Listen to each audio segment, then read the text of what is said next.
सहनाववतु सहनौ भुनक्तु सह वीर्यं करवावहै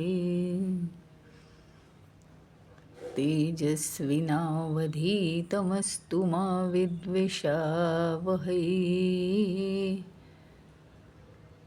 ॐ शान्ति शान्ति शान्तिः। अखण्डमण्डलाकारं व्याप्तं येन चराचरं तत्पदं दर्शितं येन तस्मै श्रीगुरवे नमः। अज्ञानतिमिरान्धस्य ज्ञानाञ्जनशलाकया चक्षुरुन्मीलितं येन तस्मै श्रीगुरवे नमः। गुरुर्ब्रह्मा गुरुर्विष्णू गुरुर्देवो महेश्वरः गुरुरेव परं ब्रह्म तस्मै श्रीगुरवे नमः। स्थावरं जङ्गमं व्याप्तं यत्किञ्चित् सचराचरं तत्पदं दर्शितं येन तस्मै श्रीगुरवे नमः। चिन्मयं व्यापि यत्सर्वं त्रैलोक्यं सचराचरं तत्पदं दर्शितं येन तस्मै श्रीगुरवे नमः। त्वमेव माता च पिता त्वमेव त्वमेव बन्धुश्च सखा त्वमेव त्वमेव विद्याद्रविणं त्वमेव त्वमेव सर्वं मम देवदेव त्वमेव सर्वं मम देवदेव।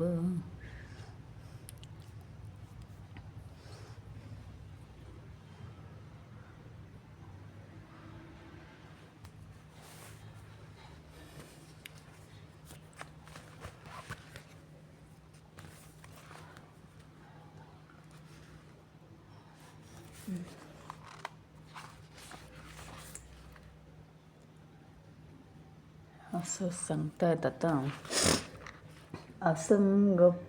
असंगम पुरुषः प्रोक्तो बृहदारण्यकोऽपि च अनन्तमलसंश्लिष्ट कथं स्याद्देहकः पुमान्।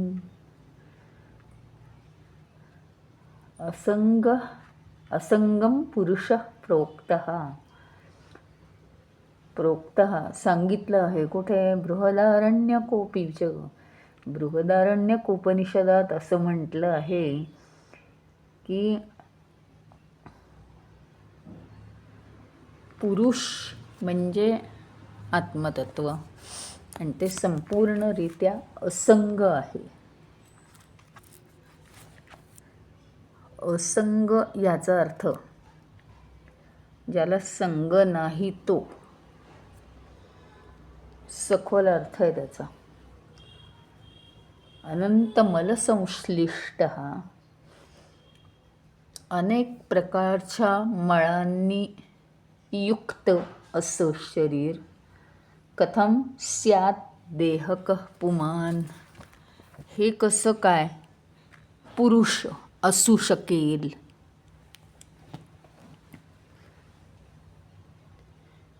असंग आणि मळ या दोन इथे कन्सेप्ट महत्त्वाचे आहेत। असंग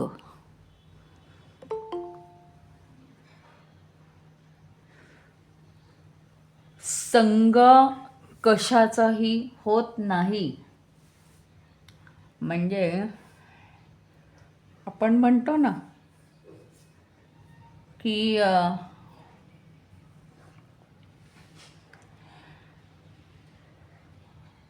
एखादा मुलगा चांगला आहे, चांगल्या विचारांचा आहे, कारण त्याची संगती चांगली आहे. आणि एखादा बिघडलेला आहे, कारण त्याची संगती वाईट आहे. संग याचा अर्थच तो की संग म्हणजे बरोबर असणे, बरोबर राहणे. पण कशाचाही संग जडला की त्या गोष्टीशी एकरूप होऊन त्या दुसऱ्या गोष्टीचा गुण तो घेतो.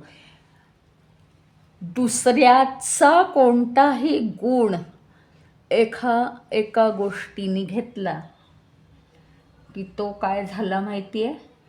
मल. मल म्हणजे मळ. म्हणजे स्वतःच त्या गोष्टीचं जे शुद्ध रूप आहे ते दुसऱ्याच्या संगामुळे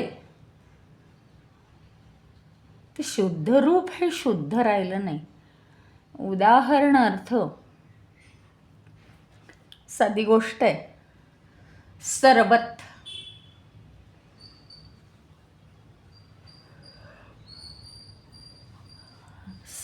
सरबत हे कितीही छान वाटत असलं उन्हाळ्यात किंवा त्यातून आपल्याला सी विटॅमिन जात असलं, मिळत असलं किंवा आणखीन काहीही असलं, बरं वाटत असलं आपल्याला त्यांनी, तरीसुद्धा काय आहे ते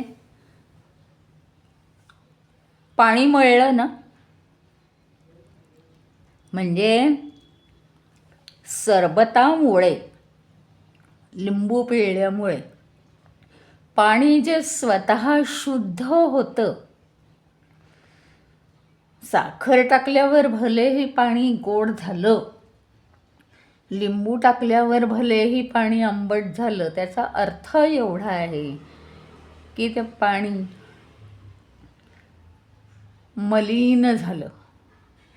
आपल्या दृष्टीने नाही व्यवहाराच्या, पण ज्यावेळी पदार्थाचा मूळ गुणधर्म बदलतो दुसऱ्या संगामुळे, तेव्हा त्याला मळ असं म्हणतात. मळाने संश्लिष्ट होणे, मळामध्ये बुडून जाणे.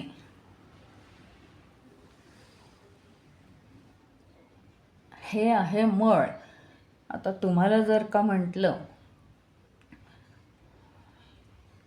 कोणत्याही शेंगांची शिजलेली भाजी ही मलिन आहे, तर तुम्हाला वाईट वाटेल.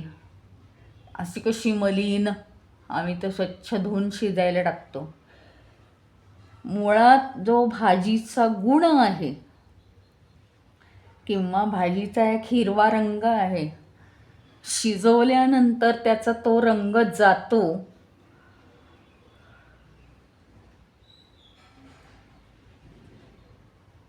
ती भाजी मऊ बनते आणि खायला चविष्ट होते.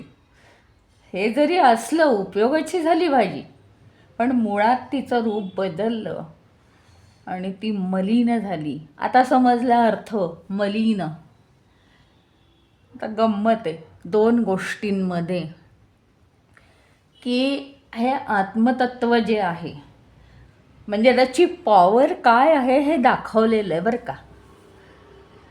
हे आत्मतत्व जे आहे बघा, की पाण्यामध्ये लिंबू पिळलं, पाण्याला विकार आला, लिंबू जे जहर आंबट होतं ते पाण्यात मिक्स झाल्यामुळे सौम्य झालं. लिंबाला विकार आला. विकार याचा अर्थ काय माहिती आहे? स्वतःचा मूळ स्वभाव त्याचा कमी झाला, सोडला गेला तो. याला म्हणायचं विकार, याला म्हणायचं मलिन होणं. आता हे तुम्हाला मी स्पष्ट केलं की संग झाला की काय होतं. या विश्वातल्या प्रत्येक गोष्टीचा संग एकमेकांशी झाला की ताबडतोब ती गोष्ट काय होते, अध्यात्माच्या भाषेत मलिन होते. म्हणजे काय, त्या दोन गोष्टींचा संयोग झाला, ज्या दोन गोष्टींचा संयोग होऊ शकतो त्याच गोष्टीवर का, त्या दोन गोष्टींचा संयोग झाला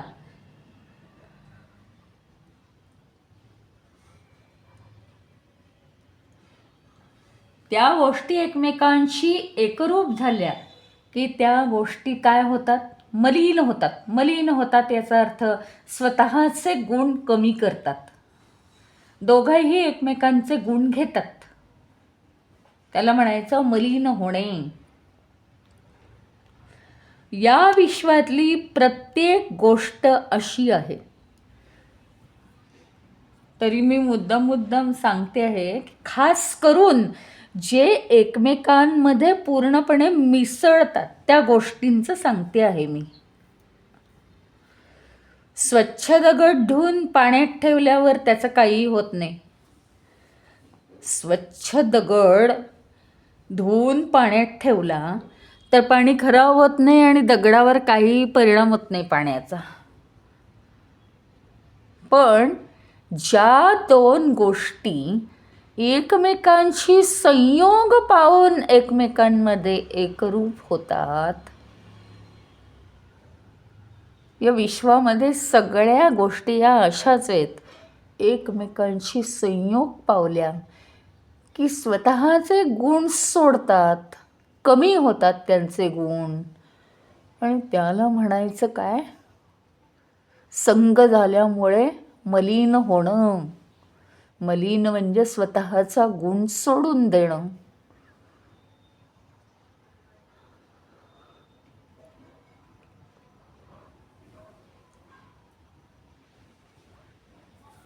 मग आता जर असं आहे तर आत्मतत्व हे वेगळं कसं. गंमत आहे की नाही. आत्मतत्व हे वेगळं कसं. आत्मतत्व हे देहाशी एकरूप होतं.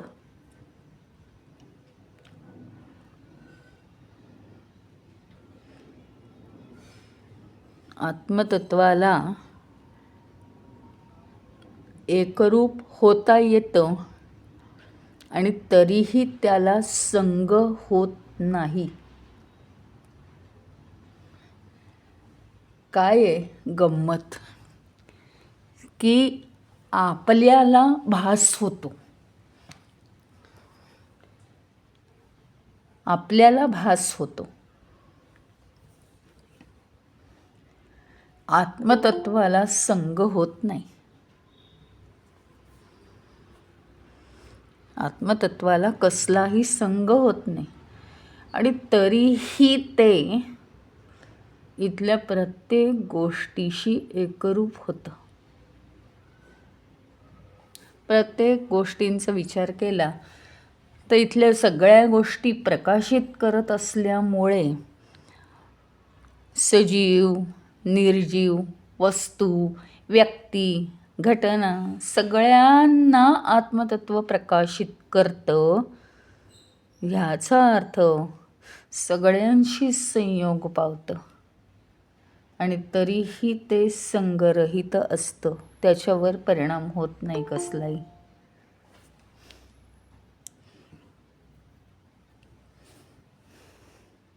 कोणताही परिणाम त्याच्यावर होत नाही.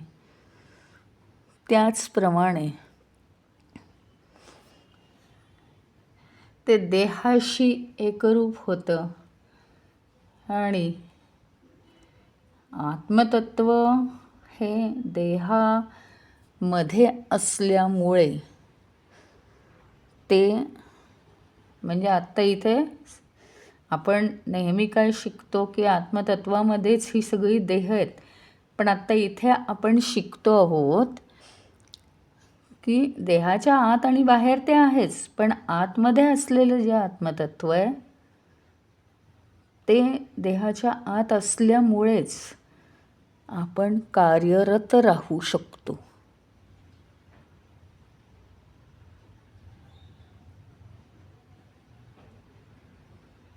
हे आत्मतत्व देहाच्या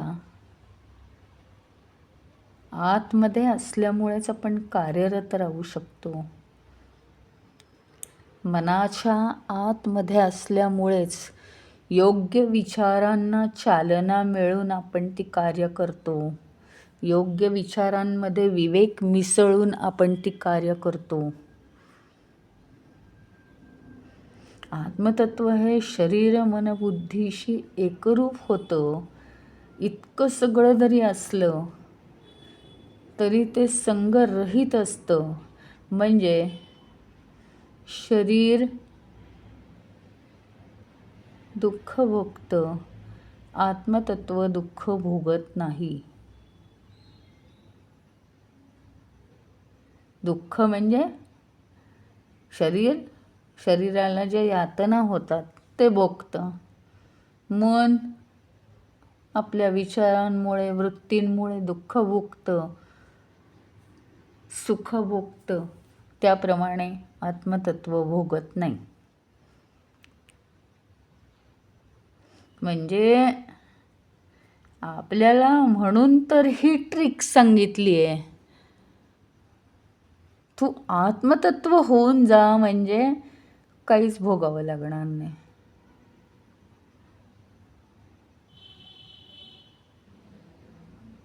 रस्ता कितीही काट्याचा असला तरी आपल्या अंगात पॉवर नाही म्हणून छोटा बालक वडिलांच्या कडेवर बसला. काटे कुठे वडिलांना खूप लागतायत, परंतु बालक आनंदात आहे म्हणून वडिलांना आनंद होतोय. त्याच्याप्रमाणे शारीरिक जीवाचा किंवा शरीर देह धारण केलेल्या या जीवाचा जीवनाचा रस्ता कितीही काट्याकुट्यांचा असू दे, त्याने कायम आत्मतत्वाशी एकरूप व्हावं. आत्मतत्वाच्या खांद्यावर जाऊन बसावं.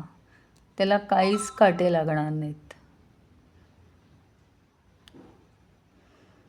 मुळामध्ये आत्मतत्वाला संग कसलाही जडत नाही. म्हणजे आता आपण पाहिलं की या विश्वातल्या अनेक गोष्टी त्यांचा एकमेकांशी संयोग झाल्यावर मलिन होतात, म्हणजे स्वतःचे गुणधर्म सोडतात. वरून पडणारं जे पावसाचं पाणी आहे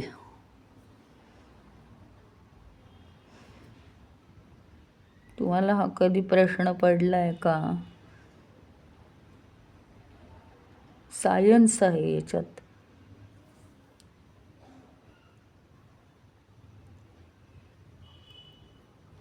वरून पडणारं जे पावसाचं पाणी आहे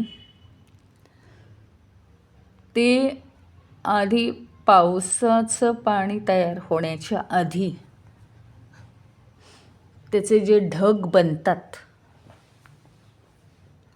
तर ते ढग जे आहेत ते कोणत्या पाण्याची वाफ होऊन ढग बनतात? नुसत्या समुद्राच्या का?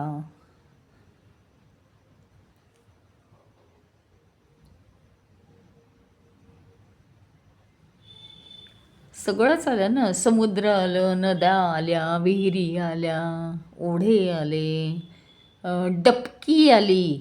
डबक्यातल्या घाणेरड्या पाण्याची सुद्धा वाफ होते. पण वाफेचा एक गुणधर्म काय आहे माहिती आहे का? वाफ फक्त शुद्ध पाण्याचीच होते. बाकीच्या मलिनता या जशाच्या तशा राहतात. केवळ शुद्ध पाण्याचीच वाफ होते. आणि म्हणून पावसाचं जे पाणी पडतं ते अतिशय शुद्ध असतं.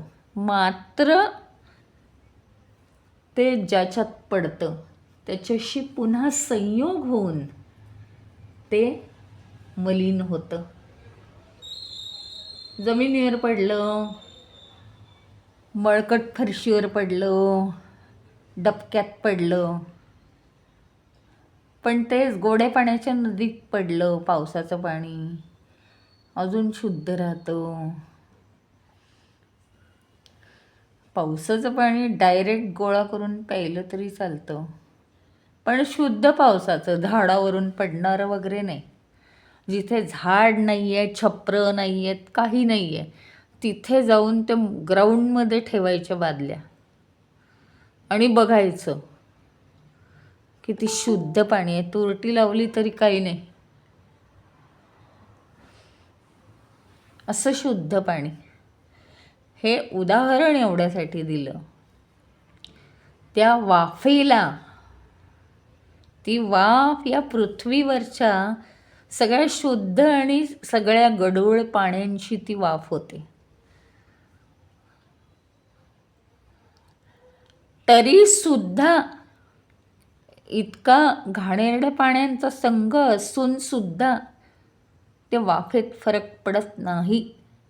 ती निस्संग असते, असंग असते.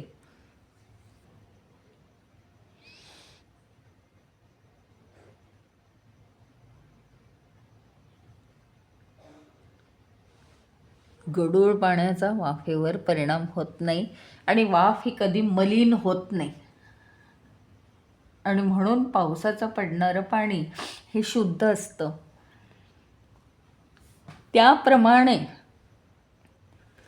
अनेक आपल्या अवस्था बघा ना तुम्ही. आपण ज्यावेळी जागे असतो दिवसभरात, त्यावेळी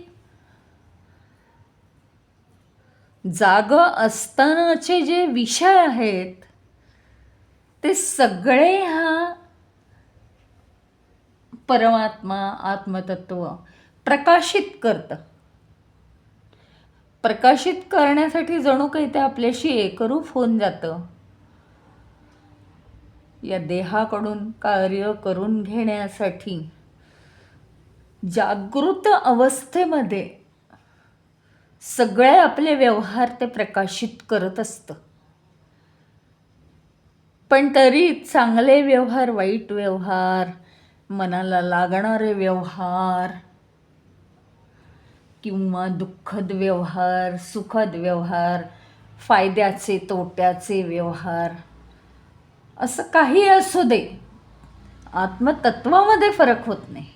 ते फक्त प्रकाशित होत करतं, बाकी ते काही करत नाही.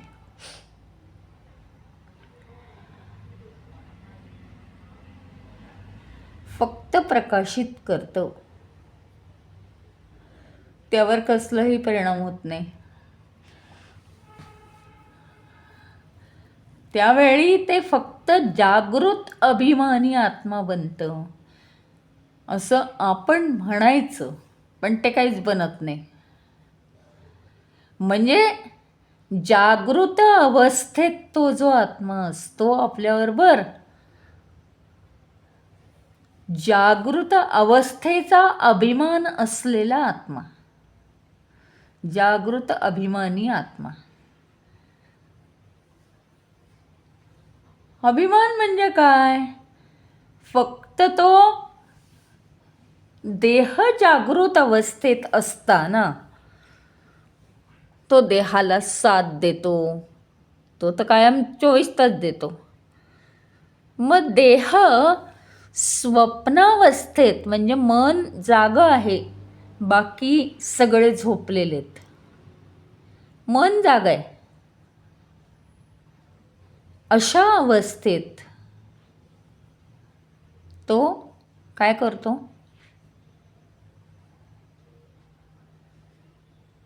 स्वप्न अभिमानी आत्मा बनतो. म्हणजे त्याला स्वप्नाचा अभिमान झाला आहे आता. म्हणजे स्वप्नातल्या सगळ्या गोष्टींना तो आता प्रकाशित करतो एकरूप होऊन. अशा रीतीने जणू काही हे शरीर मन बुद्धी सेवक आहेत, तरी तो जणू काही सेवकांचा सेवक होतो. त्या सगळ्यांनी कार्यरत राहण्यासाठी, शरीर मन बुद्धीनी कार्यरत राहण्यासाठी जागृत, स्वप्न आणि सुषुप्ती सगळ्या अवस्थांमध्ये तो त्यांच्या सगळ्या गोष्टी प्रकाशात आणतो.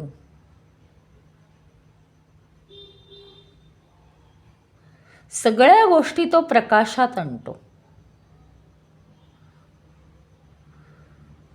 म्हणजे त्या वेळी त्या अवस्थेचा अभिमान धरून तो त्या गोष्टी प्रकाशात आणतो. म्हणून जागृत अभिमानी आत्मा, स्वप्न अभिमानी आत्मा, सुषुप्ती अभिमानी आत्मा. स्वप्नानंतर मन झोपून जातं. आता मन, बुद्धी आणि देह सगळे झोपले, कुणीही नाही. त्यावेळी ती सुषुप्ती अवस्था दर्शवणारा किंवा प्रकाशित करणारा हा तिथे जागृतच असतो. त्यावेळी तो सुषुप्ती अभिमानी आत्मा म्हणून काम करतो.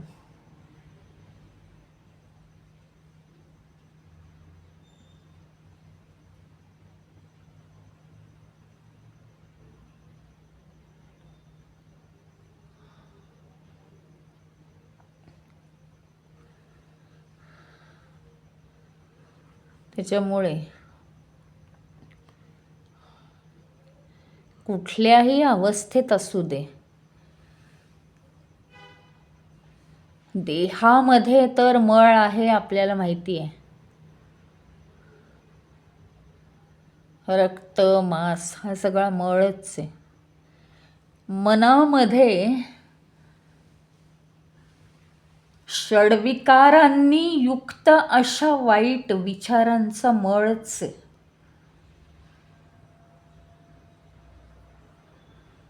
घरातलं भंगार सामान काढू शकतो आपण, मनातलं भंगार सामान कधी निघणार?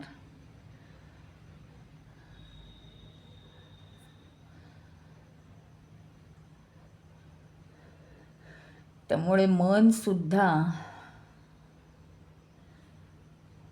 मलिन विचारांनी, वाईट विचारांनी, षड्विकारयुक्त विचारांनी मलिनच असतं.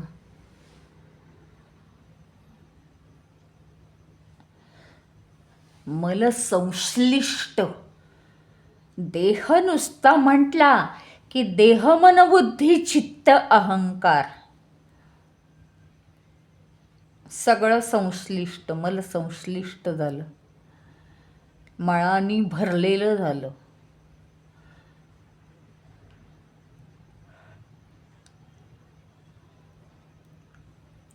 या जगातल्या प्रत्येक गोष्टीचा गुणधर्म काय आहे? कशाशी तरी संयोग, कशाशी तरी वियोग. ज्याच्याशी संयोग होईल त्याच्याशी स्वतःमध्ये मल निर्माण करून घ्यायचं, म्हणजे स्वतःचं जे ओरिजिनल स्वरूप आहे ते बदलून टाकायचं. कारण देवाणघेवाण होते संयोग झाला की, मग कशाचीही होईल ती, चांगला संग, वाईट संग.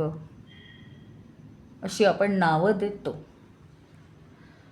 पण स्वतःचे गुणधर्म कमी होऊन दुसऱ्याचे गुणधर्म आपल्यात येतात. चांगले आणि वाईट हे पंचमहाभूतांना समजत नाही. त्यांच्या पूर्वसंस्कारांनुसार ते गुण चांगले असो का वाईट असो आपल्यामध्ये येतात. आणि प्रत्येक जीवानी स्वतःला कितीही जरी श्रेष्ठ म्हटलं तरी सुद्धा हा संयोग झाला की प्रत्येक जीवामध्ये हेच घडतं.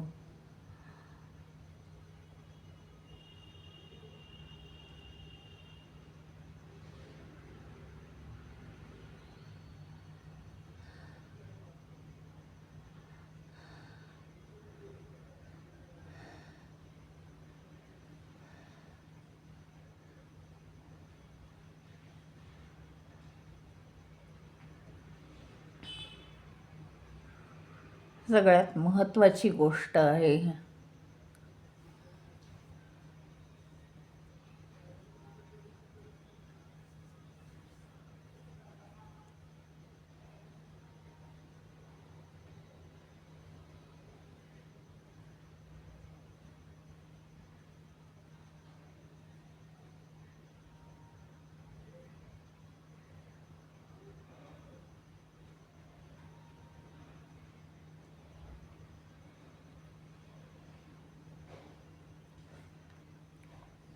केवळ आणि केवळ आत्मतत्व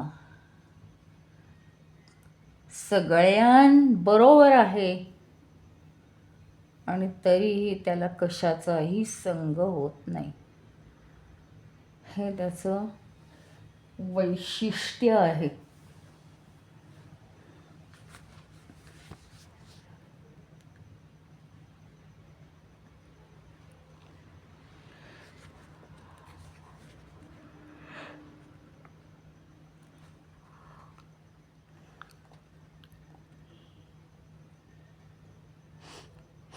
आणि म्हणून असं म्हणतात की बृहदारण्यक उपनिषदामध्ये असं म्हटलं आहे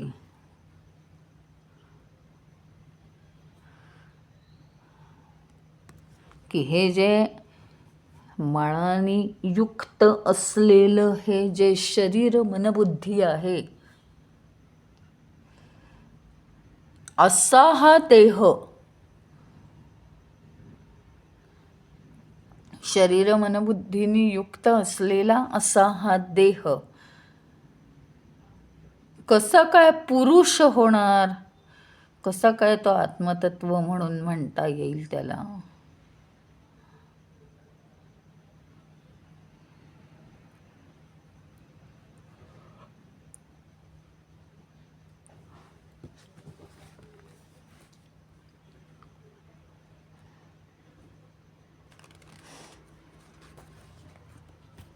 आणि म्हणून देहाला आत्मतत्व म्हणणं सोडा.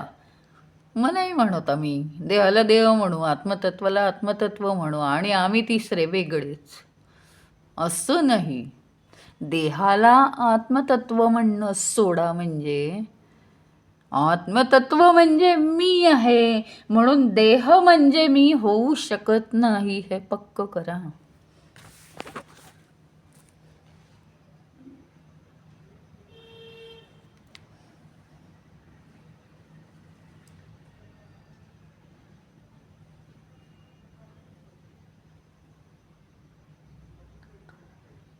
तत्रैव च समाख्यातः स्वयं ज्योतिर्हि पूरुषः जडः परप्रकाश्योऽयं कथं स्याद्देहः कः पुमान्.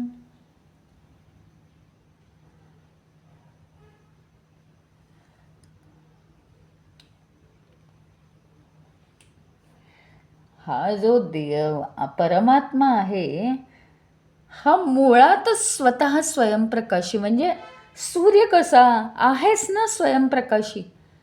का सूर्य आधी उगवतो आणि मग तो कोणीतरी त्याला प्रकाशित करावं म्हणून येऊन बसतो. मग त्याला कोणीतरी प्रकाशित करतं की आपण म्हणतो हा सूर्य आला.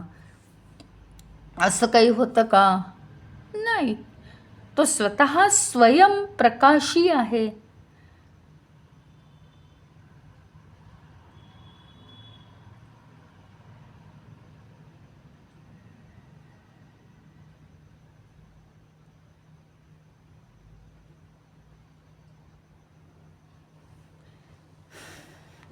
स्वतःच तो स्वयंप्रकाशी आहे. दुसऱ्यांनी प्रकाशित करण्याची त्याला गरज नाही.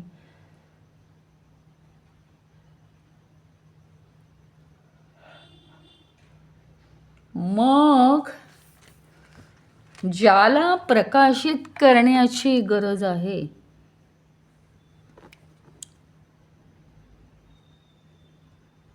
असं ते जे आत्मतत्व आहे, ज्याला प्रकाशित करण्याची गरज आहे असं जे शरीर मन बुद्धियुक्त पंचमहाभूतात्मक देह आहे, ते आणि आत्मतत्व समसमान कसं असेल?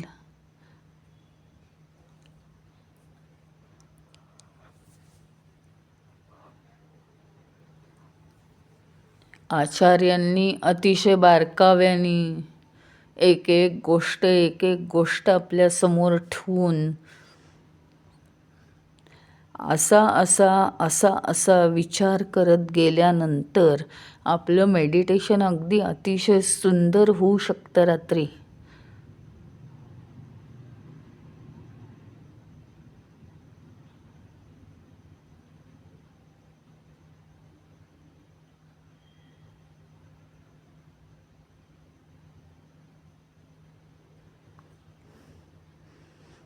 प्रत्येक गोष्ट म्हणजे देह मन बुद्धी. आपण एवढं म्हणतो अहंकार, केवढा मोठा अहंकार आहे, माणसाला मोठं करतो अहंकार. तो अहंकार सुद्धा प्रकाशित करावा लागतो. म्हणजे या सगळ्यांना प्रकाशित करणारा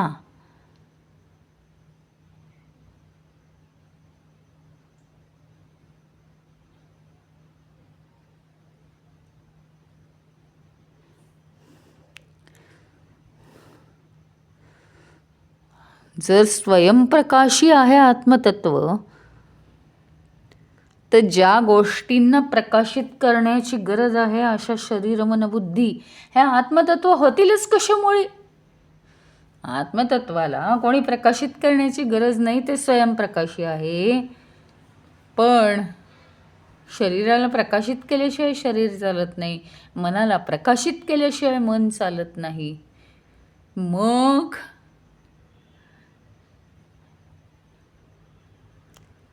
हा देह म्हणजे आत्मतत्व होईलच कसं? आत्मतत्व तर स्वावलंबी आहे, स्वयंप्रकाशी आहे. पण ते आत्मतत्व देहामध्ये अस्तित्वात असेल तरच देह काम करेल, मन काम करेल, बुद्धी काम करेल.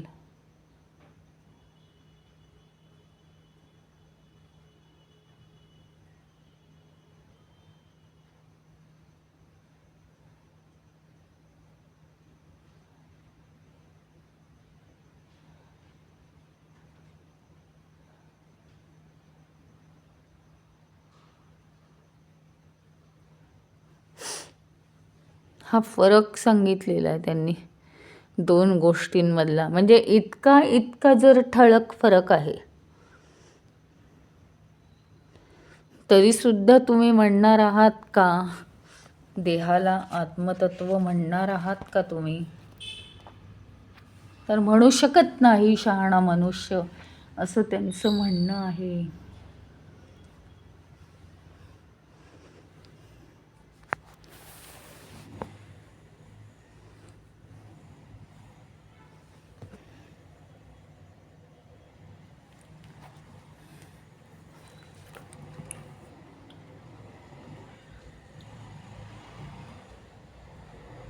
म्हणजे काय माहिती का,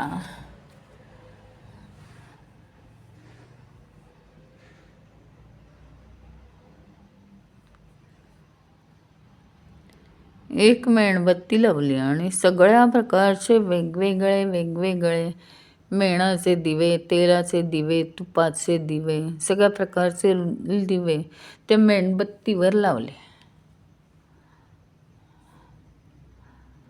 मेणबत्ती मुख्य आहे, तिच्यामुळे बाकीचे दिवे पेटलेत.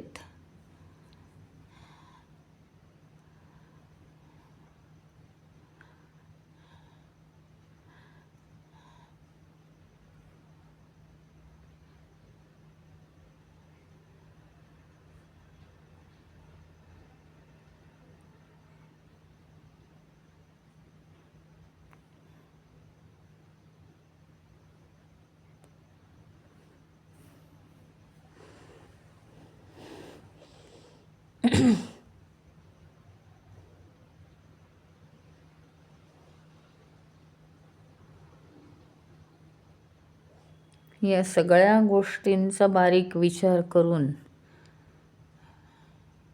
पुन्हा आपण देहालाच आत्मतत्व म्हणतो आहे का काय, असं विचार माणसाला करायला प्रवृत्त करतायत आचार्य.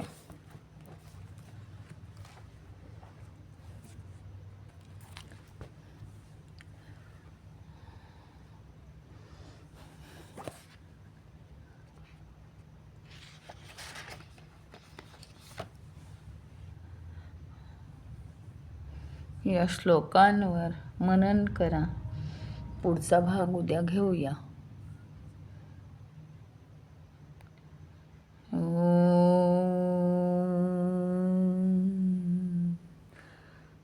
ओम पूर्णमदः पूर्णमिदं पूर्णात् पूर्णमुदच्यते पूर्णस्य पूर्णमादाय पूर्णमेवावशिष्यते. ओम शांति शांति शांति. हरि ओम. श्री गुरुभ्यो नमः. हरि ओम.